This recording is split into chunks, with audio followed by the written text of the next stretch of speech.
நம்முடைய பிதாவாகிய தேவனாலும் கர்த்தராகிய இயேசு கிறிஸ்துனாலும் உங்களுக்கு கிருபையும் சமாதானமும் உண்டாவதாக. இன்றைக்கு நம்ம என்ன தியானிக்க போறோம்னா, இன்னைக்கு நம்ம வாழ்க்கையில பிரச்சனைகள், போராட்டங்கள், உபத்திரவங்கள், வியாதிகள் வரும் பொழுது நம்ம கர்த்தரை நம்பாம வேறு பக்கமாக போய் விடுறதுனால தான் இன்னைக்கு வரைக்கும் நம்ம அந்த பிரச்சனையிலிருந்து நமக்கு விடுதலை கிடைக்க மாட்டேங்குது.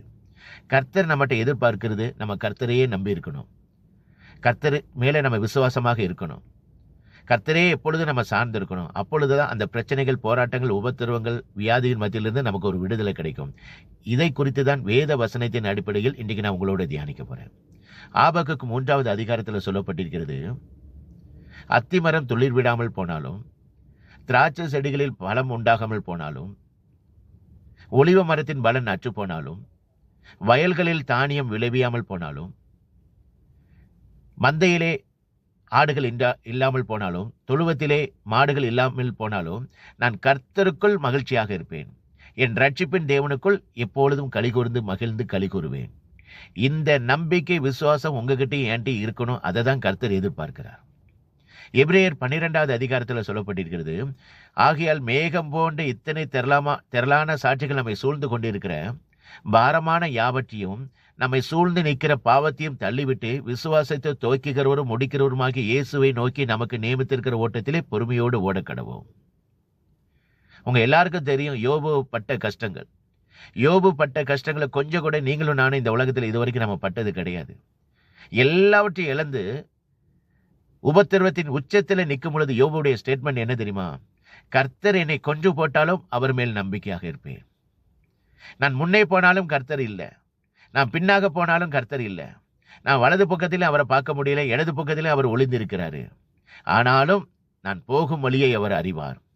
அவர் என்னை சோதித்த பின்பு நான் பொன்னாக விளங்குவேன். இந்த ஸ்டேட்மெண்ட் எப்பொழுதும் உங்ககிட்ட என்கிட்ட இருக்கணும். அதை தான் கர்த்தர் எதிர்பார்க்கிறார். இன்னைக்கு நம்மளை சுற்றி மனிதர்கள் எப்பேற்பட்ட மனிதர்கள் இருக்கிறாங்கன்னா, அதே யோபுல சொல்லப்பட்டிருக்கிற, யோபுட்ட என்ன சொன்னாங்களோ அதே ஜனங்கள் தான் இன்னைக்கு நம்மகிட்டையும் இருக்கிறாங்க. வீணான ஆறுதல் சொல்லுகிற ஜனங்கள் நம்மை சுற்றி இருக்கிறாங்க. காரியத்துக்கு உதவாத வைத்தியர்கள் நம்மை சுற்றி இருக்கிறாங்க. அலட்டு உண்டாக்குகிற தேற்றரவாளர்கள் நம்மை சுற்றி இருக்கிறாங்க. இவர்களெல்லாம் நம்ம தள்ளி விட்டுட்டு, சகல அப்போஸ்தலனாகிய பவுல் சொல்லியிருக்கிறாரு, சகல உபத்திரவங்களின் துன்பங்களில் நமக்கு ஆறுதல் கொடுக்கிற இந்த உலகத்தில் ஒரே ஒருவர், தேவன் ஒருவர் மட்டுமே. இதை நீங்க விசுவாசிக்கணும். அநேக ஊழியக்காரர்கள் ரத்த சாட்சியாக மறிச்சிருக்கிறாங்க. நிறைய ஸ்டேட்மெண்ட் இருக்கு. அதில் 2 ஸ்டேட்மெண்ட்டை நான் சொல்றேன். மார்ட்டின் லூதர் அவர் சொல்றாரு அவருடைய ஸ்டேட்மெண்ட்ல, ஏன் நான் உபத்திரம் வருவதற்கு முன்னாக எனக்கு வேத வசனத்தில் அதனுடைய டெப்த்து ஆழம் எனக்கு தெரியல. நான் என்னைக்கு உபத்திரவத்தை சகிக்க ஆரம்பிச்சோனோ அன்னையிலிருந்து தான் வேத வசனத்தின் ஆழத்தையும் அதன் புரிந்து கொள்ளுதலையும் விளக்கத்தையும் நான் தெரிந்து கொண்டேன்னு சொல்லி மார்ட்டின் லூதர் சொல்றாரு. அதே மாதிரி ரிச்சர்ட் உம்பர்டு அவருடைய ஸ்டேட்மெண்ட் என்னன்னா, நான் என்னைக்கு சிறைச்சாலைக்குள்ள உபத்திரவங்களை நான் சகிச்சனோ அந்த சிறைச்சாலையிலிருந்து தான் கர்த்தரிடத்திலிருந்து வேத வசனத்தை நான் கற்றுக்கொண்டேன் அப்படின்னு சொல்றாப்ல. சங்கீதக்காரன் அழகா சொல்லியிருப்பாப்ல, நான் உபத்திரவப்படுவதற்கு முன்பாக வழி தப்பி நடந்தேன், இப்பொழுது உம்முடைய வார்த்தை காத்து நடக்கிறேன். கர்த்தாவே, நான் உபத்திரவப்பட்டது நல்லது, அதனால் உம்முடைய பிரமாணங்களை கற்றுக்கொள்கிறேன். ஆனா இன்னைக்கு நம்ம என்ன பண்றோம்? ஒரு சின்ன பிரச்சனை வந்தாலும் ஜெபத்தை விட்டுறோம், வேதத்தை தியானிக்கிறதை விட்டுறோம், கோயிலுக்கு போறதை நிப்பாட்டிடுறோம். அப்படி இருக்கக்கூடாது.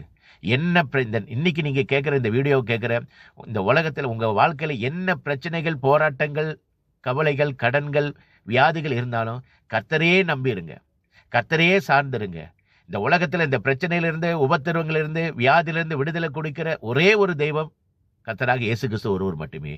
அதை நீங்க நம்பினால் போதும், உங்க குடும்பத்தில் ஒரு ஆசீர்வாதம் கிடைக்கும். கர்த்தர் உங்களை ஆசீர்வதிப்பாராக. இந்த உலகத்தில் உண்மையான ஒரே ஒரு தெய்வம் இயேசு கிறிஸ்து ஒருவர் மட்டுமே. இயேசு கிறிஸ்து சீக்கிரத்தில் வரப்போகிறார். உங்கள் பாவத்தை விட்டு மனம் திரும்புங்கள், பரலோக ராஜ்யம் சமீபத்திருக்கிறது. கர்த்தருக்கே மகிமை உண்டாவதாக. ஆமேன். அல்லேலூயா.